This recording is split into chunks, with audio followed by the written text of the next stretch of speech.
Elektromobil mashinasi komfortli mashina, lekin shifokor sifatida inson organizmiga juda ham zararli mashina deb bilaman.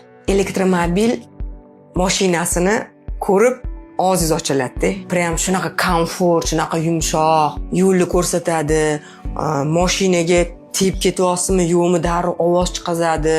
Yoqilg'i juda ham kam mablag' ketadi.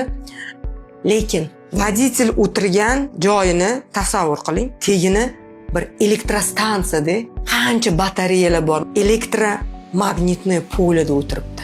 Agar erkak kishi bo'lsa, 3-4 yildan keyin erkaklik bezini raki, ayol kishi bo'ladigan bo'lsa, bachadon va tuxumdon raki kelib chiqishini hech kim o'ylab ko'rmaydi. Это komfort, lekin sog'lig'iga juda ham zararli narsa deb bilaman. Shifokor sifatida. Magnitniy burya bo'ladigan bo'lsa, SMS keladi. Telefonlaringizlarni sal nariyoqqa qo'yinglar. Magnitniy burya bo'ladi, ya'ni ob-havoda degan. Tasavvur qiling. Mashinada elektromagnitniy polani kuchini. U qanaqa kuch, bu qanaqa kuch? Hech kim buni o'ylab ko'rmaydi. Bu juda ham zararli. Nigor opa, elektromobil o'zidan olgansiz-ku?